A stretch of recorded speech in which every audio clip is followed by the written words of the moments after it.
மது போதை பொருள் ஒழிப்பு மகளிர் மாநாட்டிற்கு எனக்கு வாய்ப்பளித்து என்னை அனுப்பி வைத்த தமிழ்நாடு காங்கிரஸ் கமிட்டியின் பேரியக்கத்தின் மாநில தலைவர் மரியாதைக்குரிய சட்டமன்ற உறுப்பினர் அண்ணன் செல்வப்பெருந்தகை அவர்களுக்கு நன்றி கூறி இன்றைய இந்தியாவின் எதிர்காலமும் நாளைய இந்தியாவின் பாரத பிரதமருமான இளந்தலைவர் ராகுல் காந்தி அவர்களை வணங்கி மாநாட்டு உரையினை துவக்குகின்றேன்.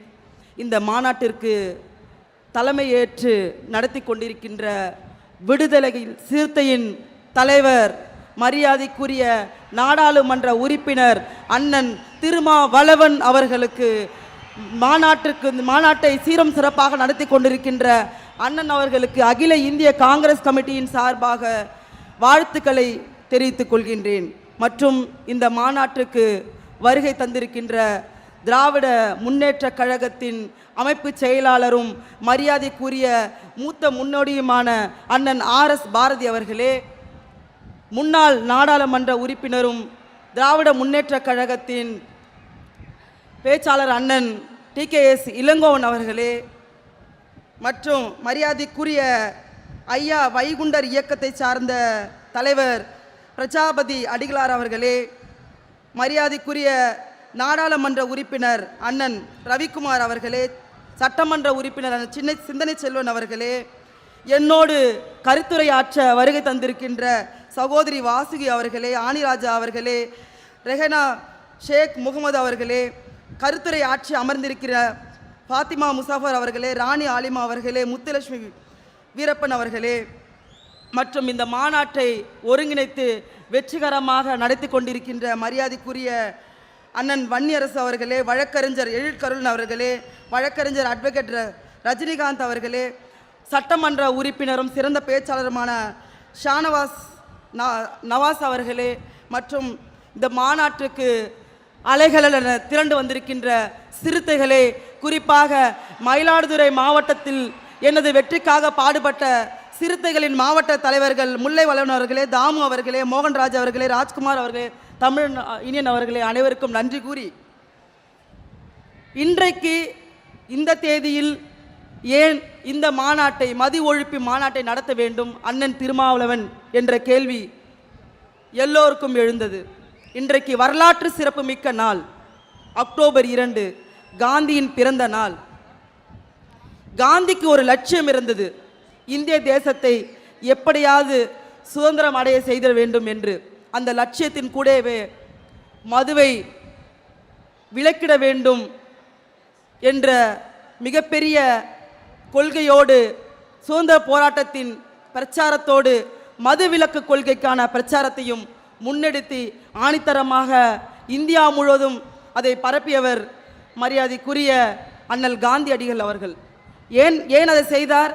இந்திய தேசத்தின் மக்களின் மீது ஒரு அக்கறை, இந்த தேசத்தின் நலன் மீது ஒரு அக்கறை.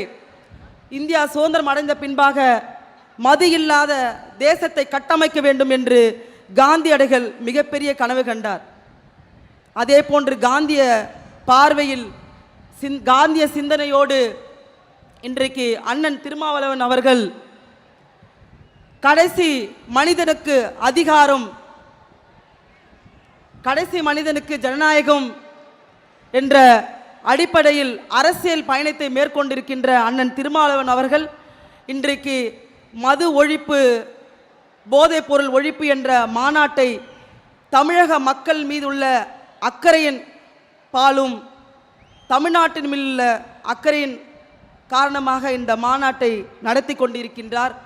அவருடைய எண்ணங்கள் ஈடேற இந்த மாநாடு வெற்றி பெற மீண்டும் ஒரு முறை வாழ்த்துக்கள் தெரிவித்துக் கொள்கின்றேன். தமிழக இந்திய வரலாற்றை நான் திரும்பி பார்த்தாக வேண்டும்.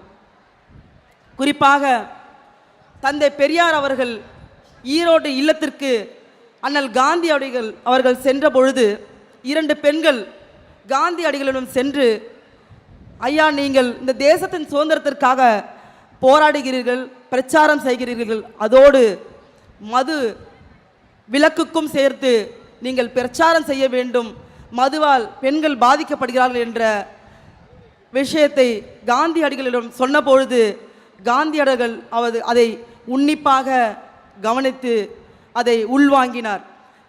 சொன்ன 2 பெண்கள், ஒருவர் தந்தை பெரியாரின் மனைவி நாகம்மை, இன்னொருவர் தந்தை பெரியாரின் தங்கை கண்ணம்மாள். அதே போன்று தமிழகத்தில் நமது கல்வி கண் திறந்த கர்ம வீரர் காமராஜர் அவர்கள் மிகப்பெரிய பொருளாதார நெருக்கடி அன்றைக்கு அரசாங்கத்தில் இருந்த பொழுது கூட மதிய உணவு திட்டத்தின் அறிமுகப்படுத்திய போது கூட தமிழகத்தில் மதுவில்லாத ஒரு தமிழகத்தை உருவாக்கி பெருமை நமது கர்ம வீரர் காமராஜருக்கு உண்டு. அன்றைக்கு தேசம் சுதந்திரம் அடைவதற்கு முன்பாக, இந்திய தேசம் பிரிட்டிஷ்காரரின் கையில் இருக்கும்பொழுது சுதந்திரம் அடைவதற்கு முன்பாக 1937ஆம் ஆண்டு மதுவிலக்கை இந்தியாவில் எங்குமே மதுவிலக்கை அமுல்படுத்தாத காலத்தில் மதுவிலக்கை அமுல்படுத்தியவர் நமது ராஜாஜி, போற்றுதலுக்குரிய காங்கிரஸ் பேரியக்கத்தை சார்ந்த முதலமைச்சர் ராஜாஜி அவர்கள். காந்தி அவர்கள் தான் எழுதிய கடிதத்தில் ஒரு முறை மதுவிலக்கு குறித்து எழுதிய கடிதத்தில் கூறினார், நான் மதுவிலக்கு பிரச்சாரத்தை இந்தியா முழுவதும் சுதந்திர போராட்டத்துக்காக மேற்கொள்ளும் போது அதையும் சேர்த்து மேற்கொண்டேன்.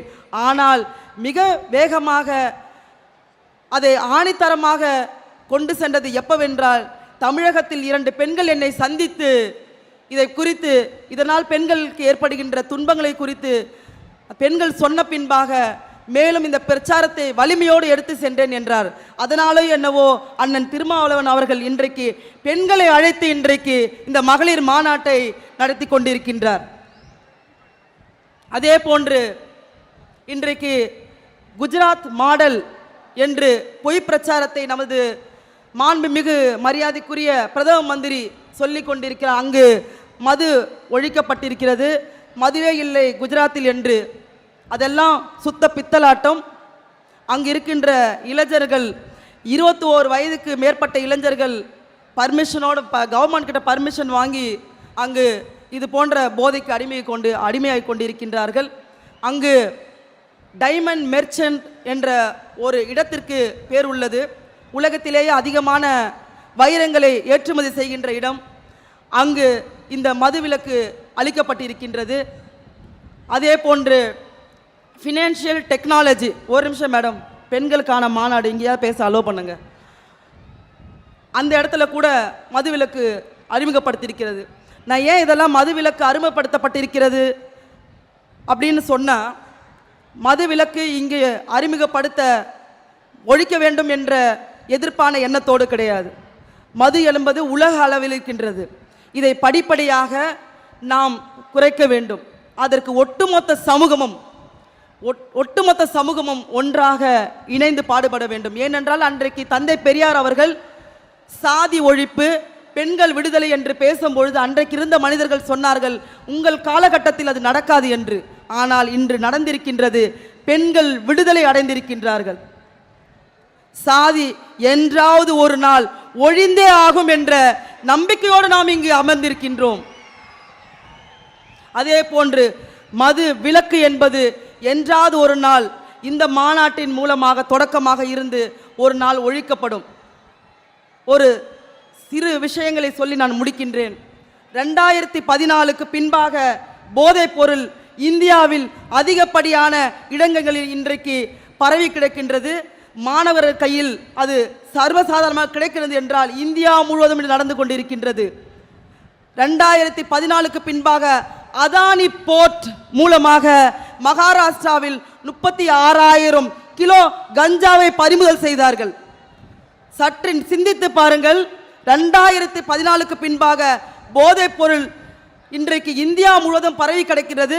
இந்தியாவில் இருக்கின்ற அத்தனை போர்ட்டும் அதானி கையில் இருக்கின்றது. போதை பழக்கத்திற்கு இந்த இளைஞர்களை வருங்கால இந்தியாவை இன்றைக்கு அழித்து கொண்டிருப்பவர்கள் யார் என்று சிந்தித்து பார்க்க வேண்டும். இங்கே பேசிய ஒரு சகோதரி சொன்னார், நமது மாண்புமிகு முதலமைச்சர் வெளிநாட்டு முதலீட்டுகளை ஈர்த்து வந்து இங்கு இருக்கின்ற நடுங்குகின்ற கையில் கொடுக்கிறாரா என்று. சகோதரி, நீங்கள் கொஞ்சம் மாற்றிக்கொள்ள வேண்டும் உங்கள் கருத்துக்களை. இன்றைக்கு தமிழகம் வளர்ச்சியில் மிகப்பெரிய அளவில் உச்சத்தை தொட்டு கொண்டிருக்கின்றது. இருந்தாலும் மிகப்பெரிய அளவில் வேகமாக சிறுத்தைகள் போன்று ஓட வேண்டிய தமிழகம் இன்றைக்கு ஸ்லோவா இருப்பதற்கு காரணம் மத்திய அரசாங்கத்தின் ஓர வஞ்சனை.